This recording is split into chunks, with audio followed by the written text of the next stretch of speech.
Isa sa mga bagong branch ni Chris Angel or Angelita, ang Spicy Ribs Caldereta ni Angelita. Natagpuan ko na ito yung kanyang bagong bukas na branch dito sa Estero Sigado. Ako na mismo ang maghahalukay nitong napakasarap na kalderetang ito na ayan sauce pa lang.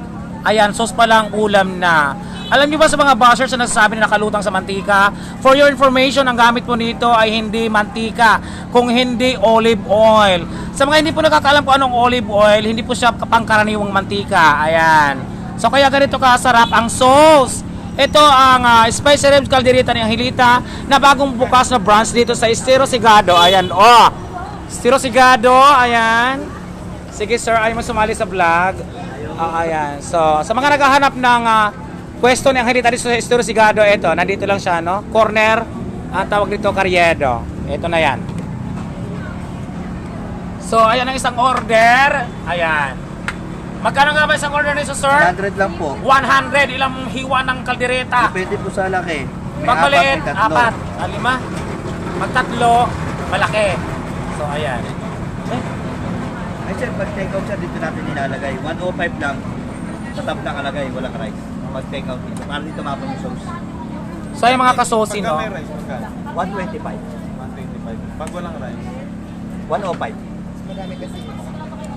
Spicy Rib Caldereta ni Angelita. Ito mga kasosi, So sa mga gusto makatikim, sa mga naghahanap na malapit lang na pwesto, ito ay sa Estero Sigado, Corner Carriedo. Matatagpuan nyo rito ang kanyang bagong bukas na branch. Ayan, Ayan, ang sarap ng kaldereta mga kasosi. Ayan. Ay! Oh my God!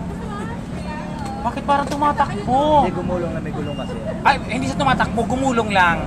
Akala ko tumatakbo. Inaalala ko yung yung earthquake. Oo. Maliban pala sa kaldereta, no? Anong tawag dito? Yung paksiw. Lechon paksiw. So eto, may lechon paksiw naman mga kasosi. Ito yung bagong menu ni Chris Angel or Angelita. Lechon paksiw mga kasosi. Ayan, sauce pa lang, ulam na. Diba? So sa mga naghahanap ng lechon paksiw na luto ni Chris Angelo Angelita, ang diwata ng Quiapo, narito ang kanyang lechon paksiw. Bakit tinawag na lechon paksiw, sir? Lechon ba talaga ito? Litong kawali po na nilagyan ng sauce. Lechon kawali na nilagyan ng sauce kaya naging lechon paksiw. Ayan. Lechon kawali. Ayan. Okay. Tapos ang kanilang, ayan. Hala? Ano mayroon?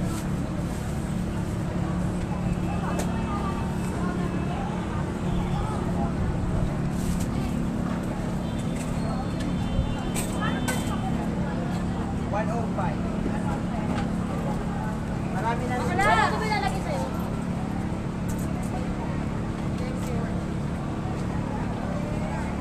Ano gusto isa? Ano naman yung niluluto mo, ihasaan yan? Beef tapa. So dito mga kasosi, nandito na lahat ng Ayan si